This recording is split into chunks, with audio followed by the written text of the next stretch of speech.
Hello students, welcome to all of you in my accountancy class, part class 12. Today we are going to solve another question of our running chapter dissolution of partnership form, and this is the question number 8 from our NCERT book. This is a very important question, so we have to solve it very deeply. Firstly, I am going to read the answer. What actually question is states that record necessary journal entries to record the following unrecorded assets and liabilities in the books of Paras and Priya. इस question में हमें पारस और प्रिया के जो book है उसके unrecorded assets और liabilities के रिगार्डिंग एंट्री करनी है।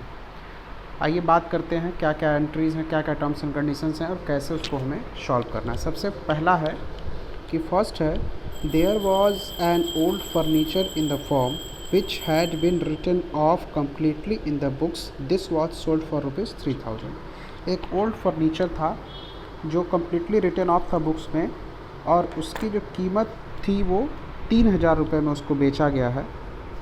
आइए देखते हैं, चूँकि ये अनरिकॉर्डेड एसेट है तो हम इसका एंट्री, जैसे कि अनरिकॉर्डेड एसेट की एंट्री के बारे में आपको सबसे पहले बताया गया है, क्या हो जाएगा, bank account DR, bank account DR to realisation account, and the amount will be, amount आपके क्वेश्चन में दिया हुआ है 3000 से हम एंट्री कर देंगे। नरेशन यहाँ पे होगा being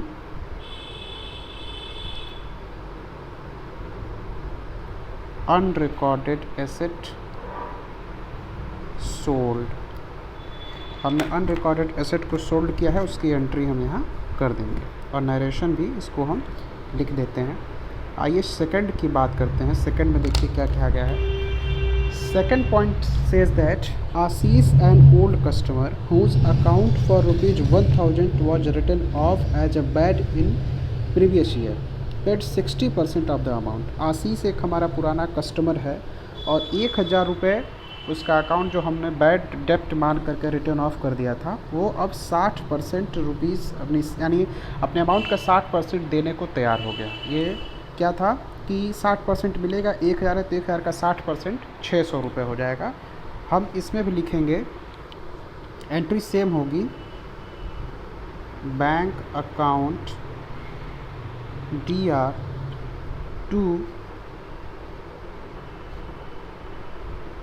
realisation account, bank account DR to realisation account. Amount जैसा कि आप जानते हैं 60% है यहाँ, तो हम लिख देंगे 600। आप वर्किंग नोट में इसको करके समझ भी सकते हैं कि 60% ऑफ 1000 विल बी 600 और नरेशन होगा being bad debts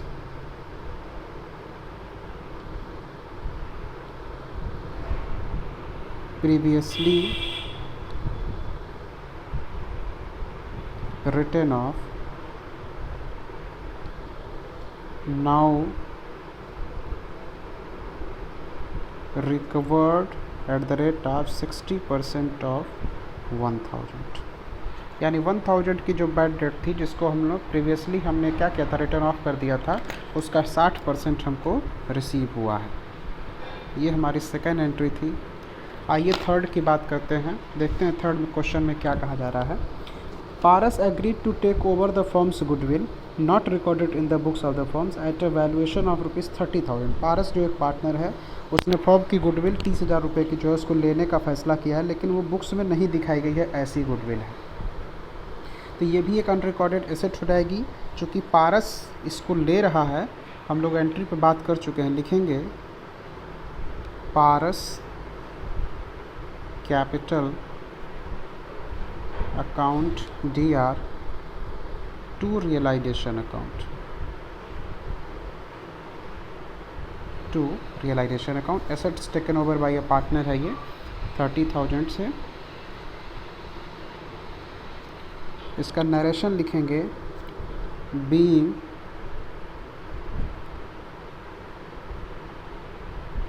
unrecorded asset bracket में गुडविल आप लिख सकते हैं, taken over by a partner. एक अनरिकॉर्डेड एसेट थी जो गुडविल थी, उसको एक पार्टनर ने ले लिया है, हम इसकी एंट्री कर दिए। नेक्स्ट हमारी जो एंट्री होगी वो ये है कि there was an old typewriter which had been written off completely from the books. It was estimated to realize ₹400। It was taken away by Priya at estimated price less than 25%। एक हमारे पास old typewriter था जिसको हमने completely written of कर दिया था और इस पर ₹4000 रियलाइज होने के चांसेज हैं।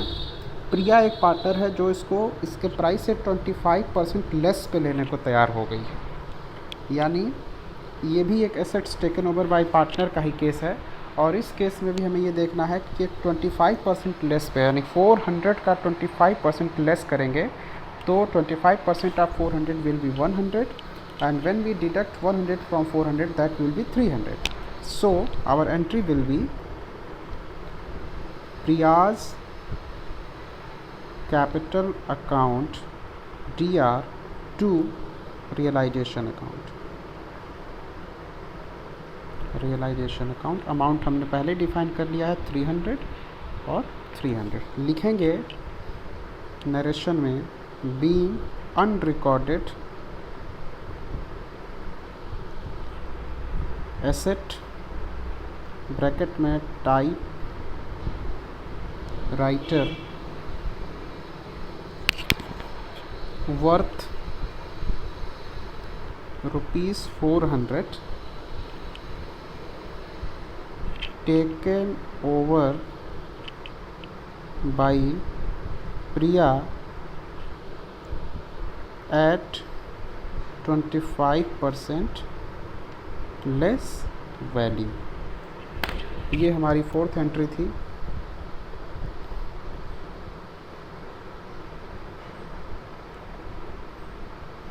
नेक्स्ट एंट्री की बात करते हैं।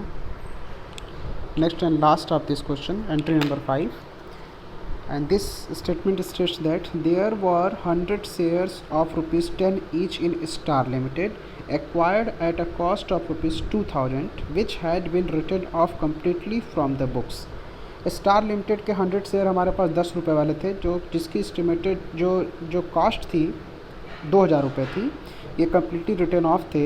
These shares are valued at ₹6% each and divided among the partners in their profit sharing ratio. ये ₹6 पर शेयर के हिसाब से पार्टनर्स के प्रॉफिट शेयरिंग रेशियो में डिवाइड किया जाएगा। तो हम लिखेंगे, चूँकि दोनों पार्टनर्स हमारे हैं और 100 शेयर हैं ₹6 वाले, तो 600 हो जाएगा। दोनों पार्टनर्स को डिवाइड करना है। एक चीज़ और यहाँ समझने वाली है कि इस क्वेश्चन में प्रॉफिट शेयरिंग रेशियो नहीं दिया हुआ है। आप हमेशा ये ध्यान देंगे, जब भी क्वेश्चन में प्रॉफिट शेयरिंग रेशियो नहीं दिया रहेगा आप उसको इक्वली डिवाइड करेंगे। तो हो जाएगा Paras capital account DR Priya's capital account DR to realisation account. Realisation account ₹100 वाले, सॉरी ₹6 वाले 100 शेयर हैं, तो अमाउंट तो 600 यहाँ पे फिक्स है, जो कि क्रेडिट साइड में हमने लिख लिया। अब ये 600 है, प्रिया और पारस के बीच में कोई प्रॉफिट शेयरिंग रेशियो डिसाइडेड नहीं है, तो इक्वली डिवाइड करेंगे। तो ₹300 for Paras and ₹300 for Priya. I have to write narration that being 100 shares of ₹10 each unrecorded in the books taken at the rate ₹6 each by Paras and Priya at equal ratio। ये हमने लिख दिया। being 100 shares or rupees 10 each unrecorded in the books taken at the rate of 6 रुपये each by Paras and Priya at equal ratio. चूँकि ratio कोई दिया नहीं गया इसलिए इसको हम इक्वल लिख रहे हैं. So this is the solution of question number 8 of our running chapter, dissolution of a partnership form. And I hope you can understand this question very well. Try to solve this question, and if you have any problem you can contact me. Thank you so much.